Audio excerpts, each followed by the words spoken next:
Hello there, YouTubers, and welcome to Wet Liberal Weekly number 5. Now, one of the reasons that this is being shot on one of my bullet cams is because I went to have my head cast last week for the new series of Red Dwarf, which we start recording in January next year, and I took my camera along in the hope that I could film some of the head casting process for the benefit of my YouTube viewers.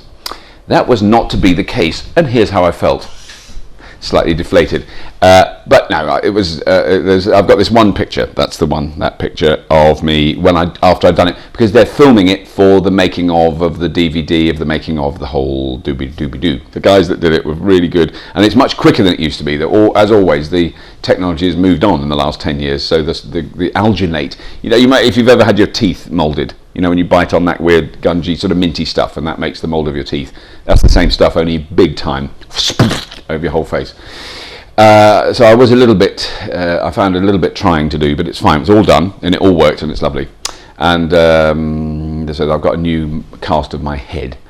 So that's Red Dwarf. I thought I'd do that at the beginning rather than the end, and then I can see if on the curve of my YouTube Insight, the curve drops off now. I may mention Red Dwarf again in enormous detail and reveal hugely inside facts about it.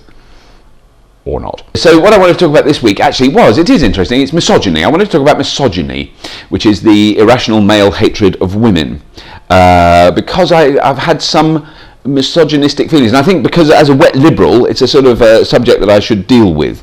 Because it's sort of pervasive in our society. I mean, from the very extremes of the recently reported 4 women who were buried alive in Pakistan for adultery, which would have meant they were raped. So because they were raped, obviously they were evil sinners in the eyes of God, and they needed to be buried alive. Because on the other hand, that's one side, very extreme, extremely unpleasant, very difficult to judge another culture, but when it comes to an extreme thing like burying rape victims alive or female circumcision, I have the strong desire to say, well, I'm not going to swear this time, but I have the strong desire to say, you and your culture can go and do something to yourself in the dark. The kind of frictional interaction between men and women that has always fascinated me in a kind of academic way, and then sometimes you're challenged with it directly. Good example is the truly atrocious, appalling programme, which I do loathe, which is on the television in the UK at the moment, called I'm a Celebrity, Get Me Out of Here. But anyway, I did sit through one whole episode of I'm a Celebrity, Get Me Out of Here, and I just found it unbearable. But one of the things I noticed was that I did have a privately held internal reaction against I think that I don't even know who the women are, but there's women in it, young women with large breasts, who are very argumentative and opinionated. What's wrong with that? Women have every right to be argumentative and opinionated.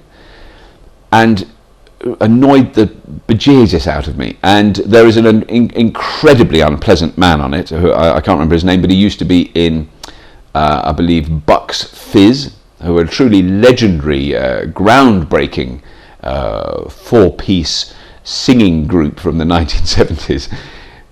Just end of the pure misery. They were vile, and he is in it, and he's exactly the same age as me, which I found profoundly depressing, for one thing, and for the second thing, his reaction to these women was very misogynistic, and it really caught me out, because I went, oh, hang on a minute, because I thought the same things. What am I thinking? So yeah, so I had to look at that and I had to think, where is that from? And it's clearly from, in my case, from my mother, very strong, very powerful mother, and a fairly weak and retiring father.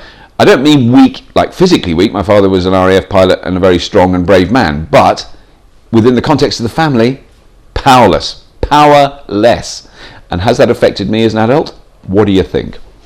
Yes, indeed. So, there's certain misogynistic feelings that will bubble up unconsciously in me, and I'm not proud of them. I'm really ashamed of them, particularly as a wet liberal, because I shouldn't have them. It's the other thing that kind of suddenly came up, and I went, that is bizarre, that is interesting. There's these 2 dudes I listen to regularly, have done for a while now, on a podcast called Dig Nation. It's a video cast and a podcast. Dig Nation is the TV show done by Kevin Rose and Alex Albrecht, who do the top stories from the social news website dig.com. And the other day they were talking about whether it was ever acceptable to hit a woman, and they came up with the conclusion that if a woman kicked you in the balls, then you could punch her in the face.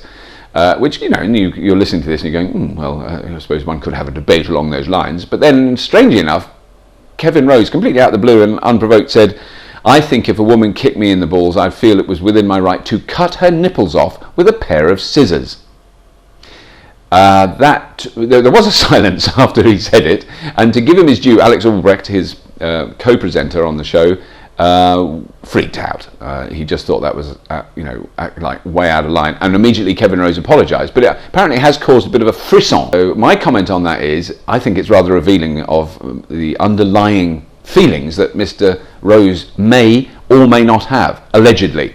I wouldn't like to say, because he comes across as an extremely charming, friendly, gentle guy, not a kind of aggressive, violent man.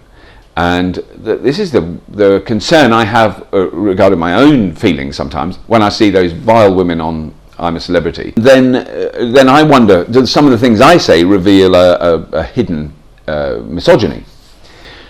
When I wrote a book called, many years ago, I wrote a book called The Man on Platform 5, and at the very first reading I did of that, public reading, the very first time I read any of it out in public was at the Hay-on-Wye Book Festival, which is a very big book festival in, of all places, a town called Hay-on-Wye. So after I read the book, people asked questions, and one of the questions that came out very quickly from a woman was, Mr. Llewellyn, I'd like to ask you, do you still hate women? And I'm assuming she'd read the book, and I was immediately thrown into a position at that point, or I was angry because of obviously because of the way the question was shaped. Do you still hate women? Like, you always have hated women, do you still hate them now? So I asked her back, I said, well, do you still hate men? Because from the tone and pitch of your question, you clearly do. And I don't hate women. That's how I answered it at the time, which I think was the best I could do. And she didn't respond. One or two men in the audience clapped. None of the women did. It was interesting. It was a nasty moment. Not much fun. I think this is going to be one of the longest updates I've ever done. So YouTubers, I'm going to try and cut that down to a reasonable length. Hopefully, by the time you've reached this, you've realised I've done that. And I'd like to say, if you have been, thank you for watching.